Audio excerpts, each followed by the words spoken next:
आजचा अभंग आहे. परमेष्ठी पदा तुच्छ मानिती सर्वदा, हेची ज्याचे धन सदा हरीचे चिंतन. इंद्रपदादिक भोग भोग नवे तो भवरोग, सार्वभौम राज्य त्यासी काही नाही काज. पाताळीचे अधिपत्य ते तो मानिती विपत्य, योगसिद्धी सार त्यासी वाटे ते असार.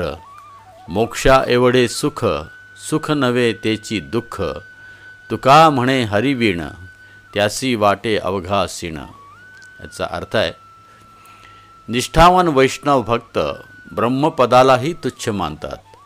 सदैव हरिचिंतन हेच त्यांचे धन आहे आणि त्यातच त्यांना समाधान वाटते. त्यांना इंद्रादिक देवतांचे भोगसुद्धा भवरोगा समान वाटतात. त्यांना सार्वभौम राज्यसत्ता जरी प्राप्त झाली तरी त्यांच्याशी काही देणे घेणे नाही. पाताळाच्या अधिपत्यालाही वैष्णव भक्त विपत्ती मानतात. योग्य आणि योगाने प्राप्त होणाऱ्या अष्टसिद्धीही त्यांना असार म्हणजे निरुपयोगी वाटतात. मोक्षासारखे सुखही त्यांना दुःखच वाटते. तुकाराम महाराज म्हणतात, निष्ठावान वैष्णव भक्तांना हरिभक्तीशिवाय इतर सर्व काही निरर्थक आणि कष्टप्रद वाटतात. परमेष्ठीपद म्हणजे ब्रह्मपद, इंद्रपद, सार्वभौम राज्य, योगसिद्धी, मोक्ष या सर्व धार्मिक क्रिया सामान्य व्यक्तीला महान वाटत असल्या तरी त्यामुळे भगवंताविषयी आपले स्वाभाविक प्रेम उत्पन्न होत नाही आणि हरिचिंतन होत नाही. या कारणामुळेच हरिचिंतनाशिवाय इतर सर्व मार्ग हरिभक्तांना कष्टकारक वाटतात. म्हणून अशा मार्गाने हरिभक्त जाण्याचा विचारही करीत नाही.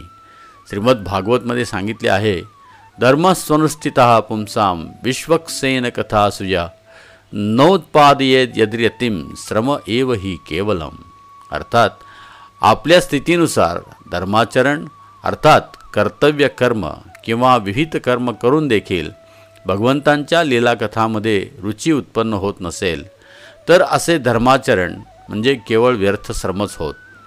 शास्त्रामध्ये कर्मकांडांचा उल्लेख हा जीवांची भावना तामसिक, राजसिक आणि सात्विक अशी उत्तरोत्तर उन्नत करण्यासाठी केलेला आहे. पण कलियुगामध्ये सर्व कर्मकांड ही दोषाने आच्छादित आहेत. यासाठी केवळ नामसंकीर्तन हा एकच उपाय शास्त्रामध्ये सांगितला आहे. इतर कोणताही उपाय नाही. जय हरी विठ्ठल.